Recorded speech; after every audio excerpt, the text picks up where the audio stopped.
Bonjour à tous, pour commencer. Bienvenue à cette présentation du coup sur le BP point de vente et notamment la nouvelle ergonomie sur les nouveautés également qu'on va voir ce matin. Moi, je vais commencer par me présenter. Donc Mano, je suis votre interlocuteur commercial chez Altaïs. Donc nous sommes votre intégrateur et revendeur de solutions de gestion. Donc, depuis plus de 25 ans, on est certifié EBP sur toutes les lignes et voilà, donc depuis plus de 25 ans.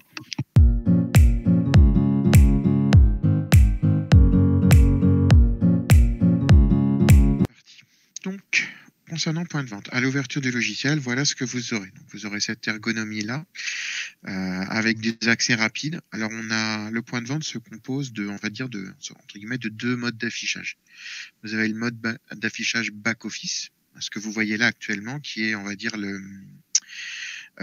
ce qui est la gestion commerciale, puisque le point de vente que je vous présente contient un back-office qui me permet de faire de la vente standard avec des factures, des devis, des commandes, des BL, de gérer tous les achats, de gérer donc la base article, de gérer les échéanciers clients-fournisseurs si on gère des échéanciers clients-fournisseurs, mais également d'un front office, on appelle la caisse, donc qui est un autre écran que je vous montrerai tout à l'heure, qui vous permet de gérer, comme son nom l'indique, la caisse, et donc de faire des tickets, de faire des commandes, etc., directement en front, comme dans un magasin, pas comme pour les magasins.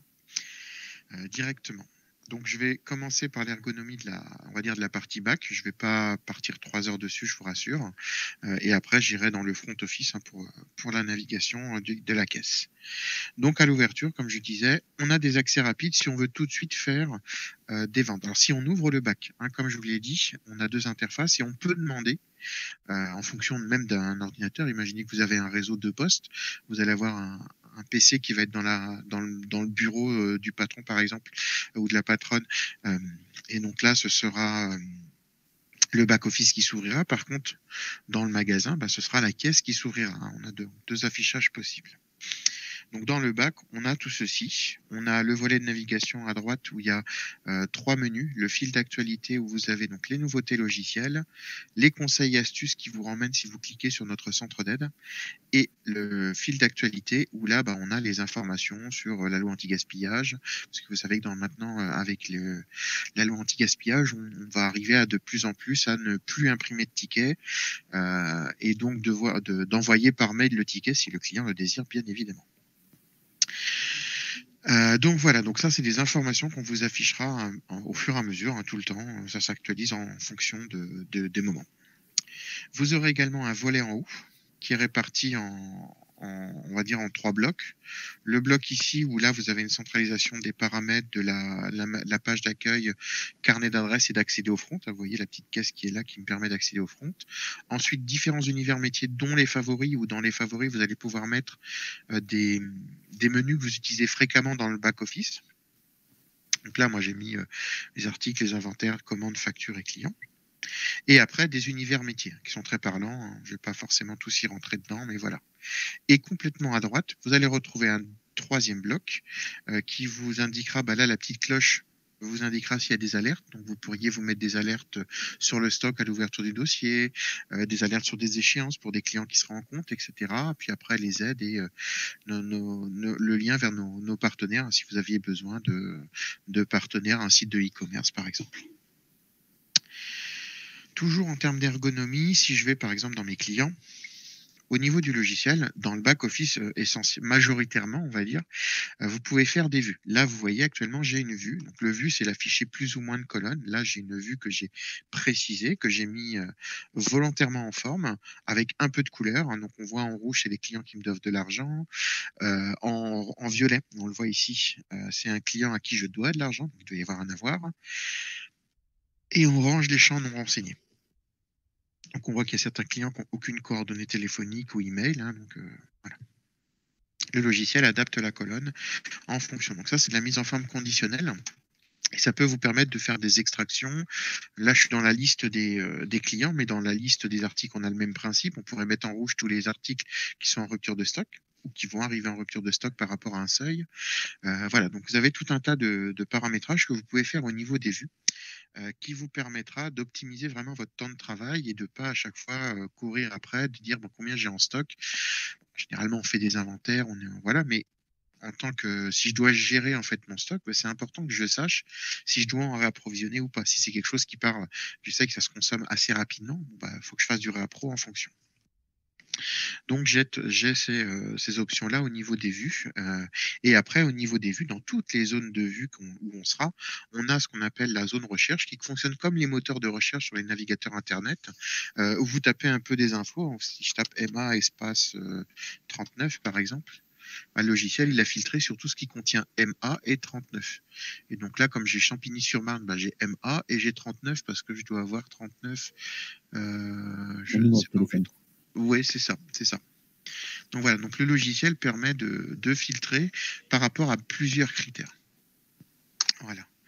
Donc ça, c'est les vues que l'on peut faire, obtenir, que vous pourrez vous personnaliser, qui sont propres à l'utilisateur, pas au poste, mais vraiment à l'utilisateur. Donc imaginez-vous, vous travaillez et dans le back et dans le front, et vous travaillez sur les deux postes. Eh ben, peu importe le poste où vous serez, vous retrouverez ces informations liées aux vues, hein, les vues, les personnalisations.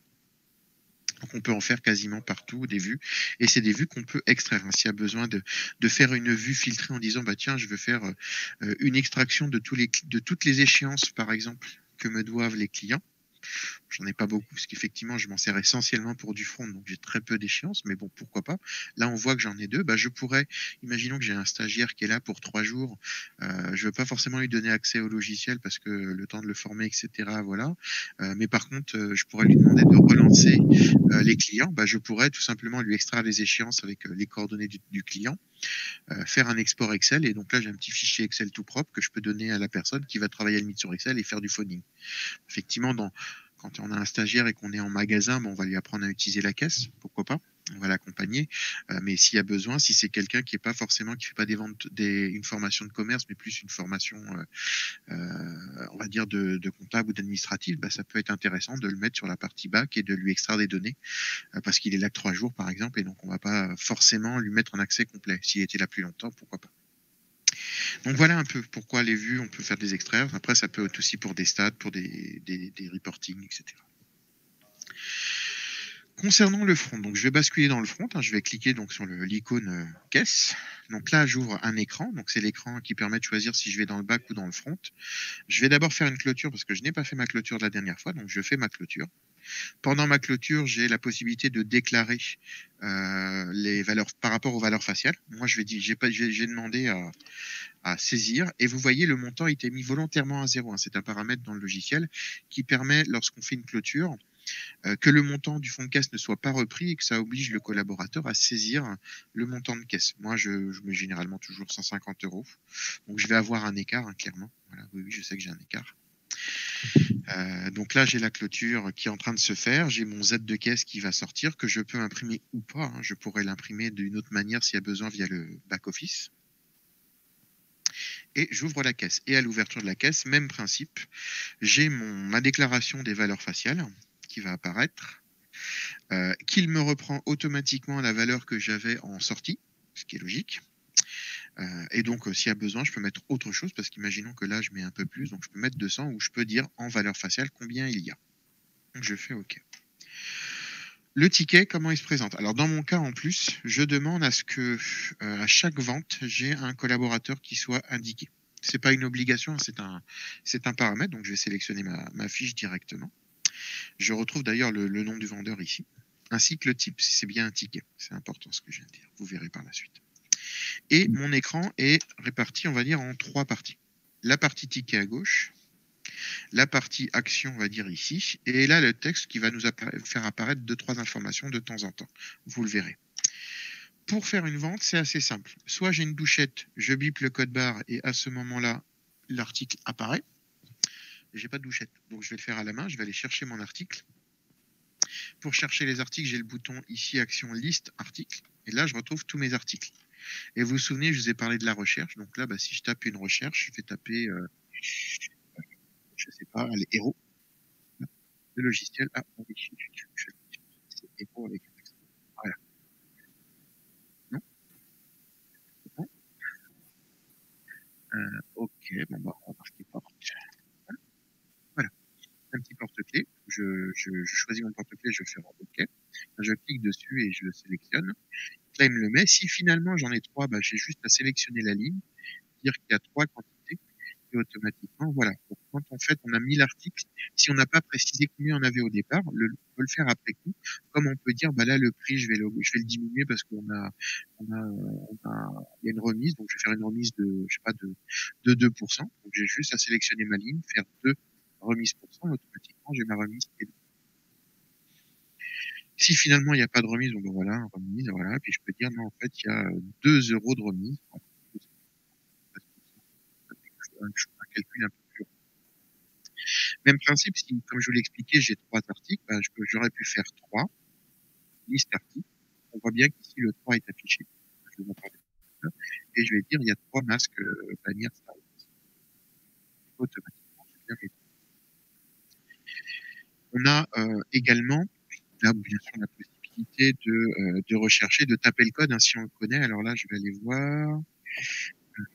Je vais noter un code que j'aurais défini. Non, non, non, non, ils sont tous avec des codes un peu. Ah bah tiens, je vais le taper celui-là. AR 00021. Vous voyez, si on connaît les codes par cœur, là je vais fermer. Imaginez, j'ai juste à taper. Vous voyez, vous allez le voir ici.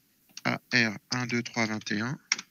Voilà, automatiquement, l'article s'est renseigné. Donc si on connaît le code, on peut le mettre tout à fait, on peut connaître le code et l'avoir. Donc si vous avez par exemple, moi je l'ai déjà vu dans des magasins de prêt-à-porter qui ont une fonction de retouche, bah, soit on connaît le code et on tape le code et le code pourrait être retouche par exemple, soit on prévoit bien sûr, parce que là mon écran n'est pas paramétré mais je pourrais le paramétrer, on pourrait prévoir un bouton directement, je clique dessus et c'est rattaché à l'article retouche. Donc au niveau de cet écran, on vous fournit une base et après, de par l'accompagnement que vous avez avec Altaïs, vous pouvez voir avec eux pour qu'ils vous personnalisent votre écran de vente pour qu'il corresponde à vos besoins en termes de personnalisation. Donc là, j'ai fait ma vente. Je sais que mon ticket, voilà, c'est 64,20 €. Je vais pouvoir régler. Alors, le client, exceptionnellement, cette fois-ci, enfin, pour cet exemple, va régler en carte bancaire. J'ai juste à sélectionner carte bancaire. Si j'ai un TPE de connecté, le logiciel pourra envoyer l'information du montant sur le TPE. Et quand le client aura validé le paiement sur son TPE, le règlement passera. Donc là, moi, il me demande si je veux bien valider le règlement par carte bancaire. Je réponds oui. Là, bon, j'ai demandé à mettre le code postal. Donc à la limite, on va mettre 78 000 par exemple.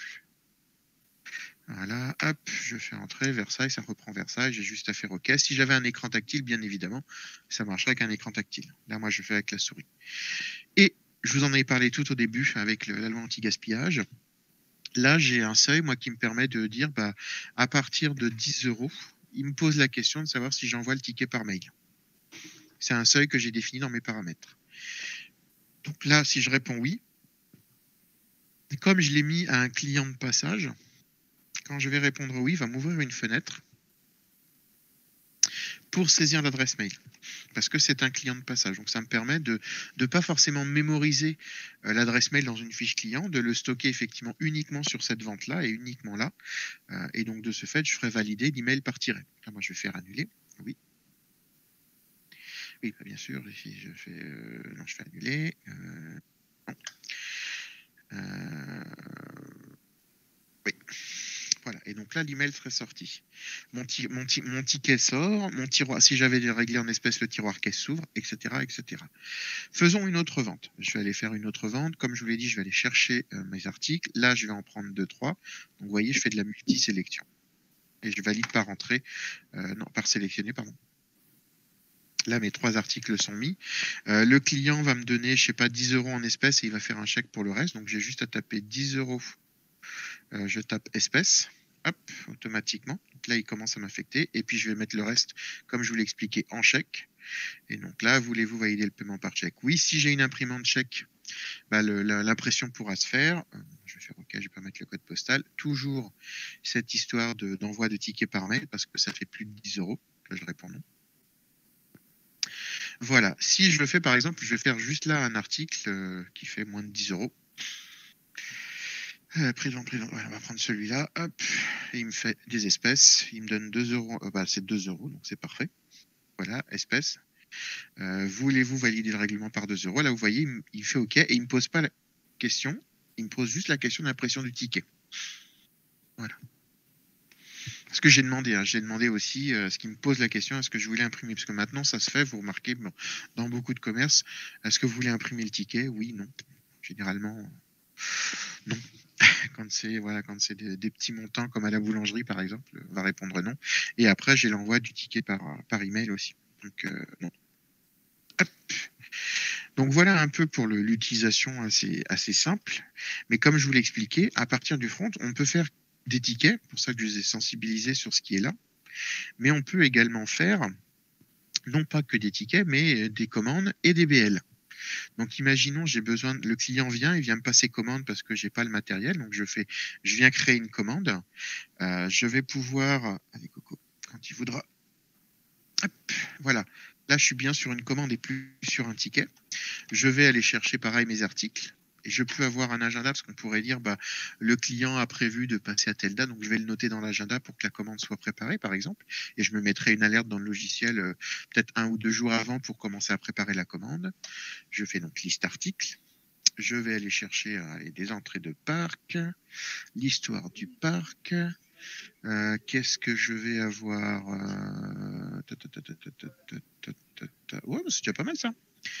Je vais prendre entrée du parc et livre histoire du parc, ça va être très bien. Et je vais changer les quantités, je vais dire qu'il y en a pour 10, puisque c'est 15, parce que c'est une classe. Voilà. Donc voilà, 15. Hop.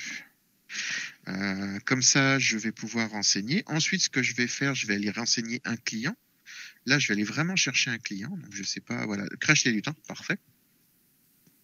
Alors, une crèche avec des livres, on est d'accord, c'est un peu paradoxal, mais c'est pas grave. Je dois pas avoir d'école, donc c'est pas grave. On va laisser crèche les lutins. Donc là, j'ai bien mon client qui est rattaché. Au besoin, avec le petit crayon, je peux aller consulter ma fiche client, ce qui me permet de vérifier que j'ai bien, par exemple, une adresse mail ou un téléphone, histoire de le recontacter. Là, j'ai ni l'un ni l'autre, donc je peux le rendre et saisir. Bah tiens, je vais mettre un 01 34 94 80 90 par exemple. Je fais valider. Et ensuite, je vais aller saisir mon acompte. Donc, pour saisir mon acompte, je vais aller dans Régler.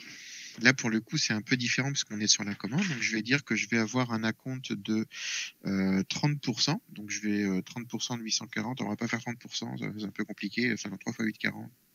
3 fois 4, 12, 3 fois 8, 40. Donc, on va être à 250. Ouais, 250 d'acompte. J'ai fait un compte rond et je sais que c'est un chèque que j'ai reçu. OK. Donc, je rentre mon chèque. Et une fois que c'est fait, je fais terminer. Le montant total des règlements est inférieur au montant. Souhaitez-vous continuer? Oui, donc là, il m'alerte, hein, c'est normal, pour vérifier que je ne me sois pas trompé. De ce fait, j'ai une commande qui est générée. J'ai un ticket qui est sorti, hein, parce que je l'ai demandé. Je l'ai fait à partir du front parce que j'aurais pu avoir le professeur qui est venu me voir directement en magasin et on l'a fait directement sur ma caisse. Et si je bascule dans mon back-office, donc là, j'ai des boutons qui me permettent de naviguer parce que je l'ai paramétré. Et donc, quand je viens ici, quand je vais dans client-vente, que je vais dans commande, je retrouve ma crèche des lutins qui est là, vous voyez. Et quand je rentre dans cette commande, bah, je retrouve vraiment un document du back-office avec toutes les infos. Alors là, j'ai dû avoir une erreur, hein. Je dois avoir un prix d'achat qui est supérieur à mon prix de vente, ce qui n'est pas normal, mais bon, peu importe, c'est pas grave. Et surtout, ce que je voulais vous montrer, c'est que là, j'ai bien une facture d'acompte qui a été générée avec son règlement. Donc, s'il y a besoin d'envoyer, je peux envoyer la facture d'acompte et la commande directement au professeur, soit en mode ticket parce que je l'ai en face de moi, soit je lui fais un envoi par mail après coup via le back-office. Voilà. Donc ça, c'est ce qu'on fait quand justement on fait des commandes. Le client revient. Donc, ce que je vais faire, c'est que je vais rappeler mon ticket. Donc, je vais faire un rappel de ticket. Je vais rappeler une commande. Donc, je vais retrouver la crèche Les Lutins. Donc, ça peut être 3-4 jours, X jours après, hein. Il n'y a pas de, comment dire, d'obligations qui reviennent dans la journée. Si c'est clôturé, ça reste clôturé, c'est pas un souci. Et donc là, ma commande, elle est là. Ce que je vais faire, c'est que je vais la transférer en facture parce que j'ai le Alimi qui sont venus, ils ont été visiter le parc et donc là, voilà. Et je peux transférer, vous voyez, en bon de livraison mon ticket. Donc je vais passer direct en ticket. Et donc là, bah, après, le client va me régler directement le solde. On va voir qu'il va passer de commande à ticket directement. quand tu voudras. Voilà. Et donc, on voit que même l'ergonomie s'adapte en fonction du type de document. L'ergonomie s'adapte. Et donc, après, bah, il va me régler le reste en chèque. Bon, bah, chèque. Voilà, tout simplement. Oui. Souhaitez-vous non. Voilà. Donc là, j'ai mon ticket qui est soldé. Donc, on peut, avec le logiciel, faire tout ça. On peut faire, vous l'avez vu, des commandes, faire des bons de livraison qu'on va facturer ou pas, qu'on va regrouper, hein, parce que j'aurais pu avoir plusieurs BL que je vais regrouper en une facture. Donc on pourra faire via le bac. On pourra également, je ne l'ai pas dit, on aurait pu faire la commande. Imaginons, c'est l'école m'appelle, donc je suis moi en arrière-boutique et pas dans le magasin, et donc je saisis tout ma commande dans le back-office et je termine la commande en caisse, hein, parce que ça peut être ça, c'est la commande est passée en amont de la visite du parc. Et quand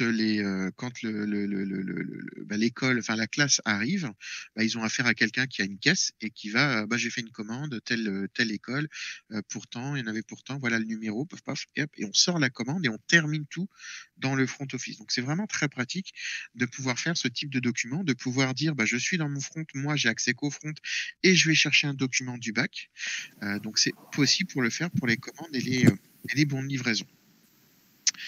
Il sera possible, je l'expliquais, hein, on l'a vu d'ailleurs quand j'ai changé mes présentations. Vous voyez, si je change de document, que je vais dire, bah tiens, j'ai un bon de livraison, l'ergonomie est sensiblement différente.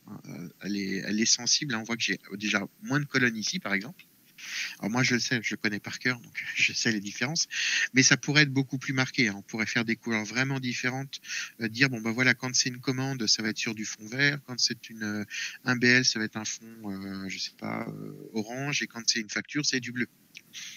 La couleur dominante, voilà. C'est des choses qui sont totalement faisables. C'est pour ça que vous êtes accompagné, hein, je le répète, par la société Altaïs, qui peut prendre en charge un peu cette personnalisation lors du déploiement du logiciel. Tout à fait, merci Nicolas. Ouais. Je t'en prie.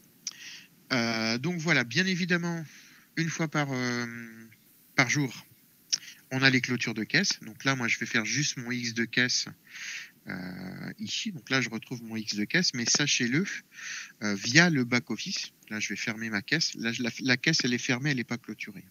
Là, je vais fermer ma caisse, je retourne dans mon bac. Tout ce que je fais, de toute façon, dans la caisse, on va quand même les retrouver ici dans l'univers point de vente, hein, le menu ici, où je retrouve en fait tous mes tickets, tous ceux que j'ai fait aujourd'hui. Donc on voit, hein, d'ailleurs, aujourd'hui, j'en ai quelques-uns. Ils sont triés par date. Ils sont tous là. Et je retrouve également tout ce que j'ai fait en termes d'ouverture et de clôture de caisse. Donc si je prends celle de l'autre fois, bah déjà j'ai pas grand chose. Est-ce que j'avais fait des ventes? Ça c'est une caisse que j'ai faite il y a un petit moment. Statistiques générales. Oh aussi j'en ai fait. J'ai fait un peu de vente. Voilà. Et des statistiques avancées. Donc là si je faisais un aperçu de la clôture de caisse que j'ai faite il y a maintenant un mois quasiment. Je retrouve un peu ceci. Alors là, le modèle qu'on a, on est d'accord, c'est sur un modèle qui s'imprimerait sur une étiquette, sur un ticket. Je vais le mettre en format Windows ou en format comme ça. Et là, ça devrait être... non, c'est pas celui-là que je voulais, c'était le format Windows. Non plus, c'est pas celui-là que j'aime bien. C'est le A4. Voilà. Où là, on est plus, vous voyez, sur du document plus de back-office, où là, c'est présenté différemment, c'est plus large, on a beaucoup plus de présentations.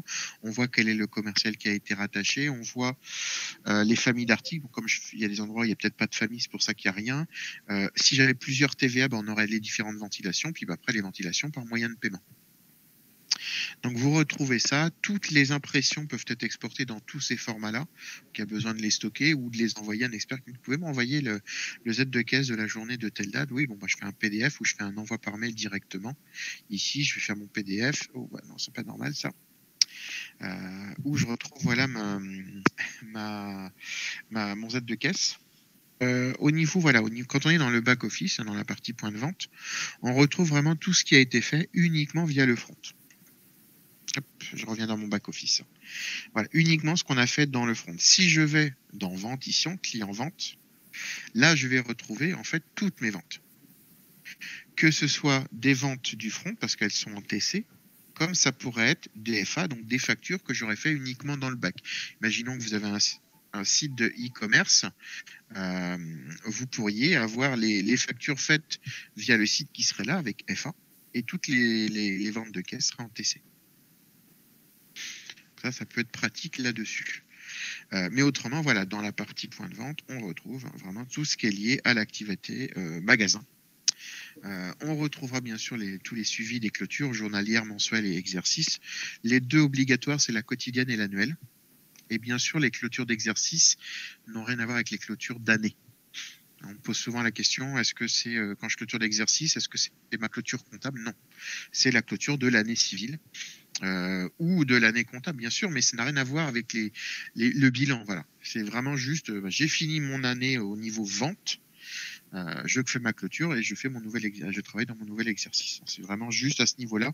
C'est des contraintes qu'on a au niveau des caisses. On est obligé d'avoir des clôtures au moins quotidiennes, ça c'est obligatoire, et exercice aussi. Et il y a le mensuel, mais la clôture annuelle peut faire la clôture mensuelle. Bien sûr, vous retrouverez ici également tous les mouvements de caisse que vous pourriez faire via le back ou via le front. Dans la caisse, vous pourriez dire, bah, tiens, j'ai un peu trop d'espèces dans le tiroir, je vais en vider un peu pour mettre au coffre. On peut faire un mouvement de caisse de sortie qui pourra être après mis au coffre ou remis en banque aussi. On pourra faire des mouvements de caisse pour remettre en banque toutes les espèces qu'on a reçues sur une semaine, par exemple. On pourra également gérer la fidélité. Donc, on peut créer des cartes de fidélité. Donc, on peut avoir plusieurs types de cartes, mais un client ne sera rattaché qu'à une carte. Ça, c'est important de le savoir, parce qu'on m'a déjà demandé d'avoir une carte avec des tampons. Vous savez, au bout de 10 passages, on a, je pense souvent l'exemple du coiffeur qui, au bout de 10 passages, vous avez une coupe offerte. Ou un budget, souvent c'est des budgets maintenant. Là, c'est soit j'aurai mon client qui aura un nombre de passages, soit j'aurai un client qui aura une fidélité en chiffre d'affaires. Voilà. Donc on a plusieurs modes de calcul, bien sûr, qui pourront donner lieu à un article offert, à un pourcentage de remise ou à un bon d'achat au niveau du logiciel. Et vous pourrez gérer aussi les chèques cadeaux. Vous savez, maintenant beaucoup de magasins font ça, surtout aux approches des grandes fêtes, des cartes cadeaux qu'on pourra soit prévoir en disant on fait des cartes de 50 € ou des cartes dont la valeur faciale est décidée au moment de la vente. Voilà. Ça, c'est les choses qui sont possibles avec le logiciel. Voilà, je suis en train de réfléchir. Là, c'est bon, on a vu ça. Bien évidemment, après, si je me mets sur le front dans mon tableau de bord, on a un tableau de bord. Alors, ça, c'est mon tableau de bord à moi, donc c'est pas intéressant. Je vais prendre un tableau de bord point de vente système, voilà, qui est quand même mieux. Où là, en fait, vous avez ici des stades de vente avec la partie échéance. Et vous avez ici les cassés. Donc là, en fait, on peut retrouver les sommes, les montants encaissés, le nombre de tickets, donc le panier moyen, le chiffre d'affaires et le chiffre d'affaires en hors taxe ou en TTC, pardon. Voilà. C'est quelque chose ici où vous pouvez avoir ces infos, et après si vous dites moi il me faut que ces stats là, juste à cocher, on n'en veut pas, j'en veux pas, hop, ça non plus j'en veux pas, et je garde que mes caisses. Voilà. J'ai fait, je pourrais en avoir plus, mais voilà. On a au moins ceci qui nous permet de retrouver des stats de caisse d'un coup d'œil. Ça peut être au fur et à mesure de la journée, puisque vous voyez que c'est aujourd'hui. Et donc je sais qu'au fur et à mesure aujourd'hui, mon panier moyen aujourd'hui, j'ai eu 4 tickets, donc le panier moyen c'est 234,55 €. Voilà.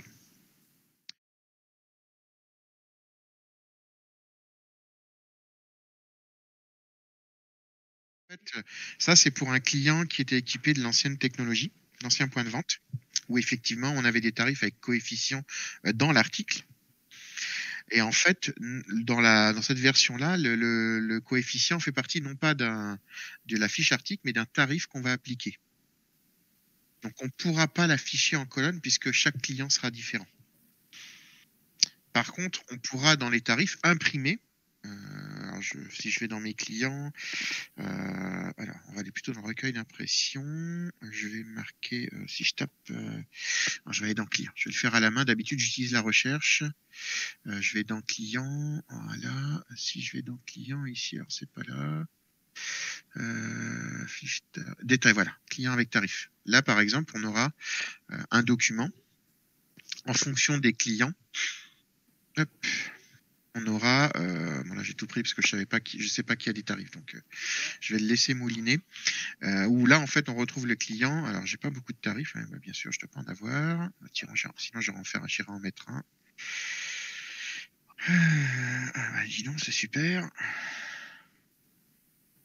Alors voyons voir, est-ce que j'ai un tarif ici? Non, ok, donc j'aurais dû laisser, on va le faire défiler comme ça plutôt qu'à la roulette. Ok, bah, j'ai pas de tarif. Donc en fait ici on aurait juste un petit tableau qui nous indiquerait le tarif appliqué. Mais on n'aura pas la colonne avec le tarif, ça c'est sûr, c'est pas possible. Avant on avait effectivement dans la fiche article, on avait jusqu'à 5 tarifs. Et là en OpenLine on est illimité. Donc les combinaisons, on peut en avoir des milliers. Et donc on aurait plutôt ici, voilà, par client, dans une fiche client avec tarif, on aurait vraiment le tarif du client directement. Donc je comprends que ça peut décevoir, mais c'est un fonctionnement différent qui va bien plus loin que ce qu'on pouvait faire. Mais effectivement, dans la création de tarifs, on peut dire qu'il y a un coefficient qui est appliqué sur le prix d'achat. Donc ça peut répondre à ce qu'il faisait dans l'ancienne génération de logiciels, mais il n'y aura pas le choix. On ne pourra pas l'afficher en colonne, ça c'est sûr. Voilà.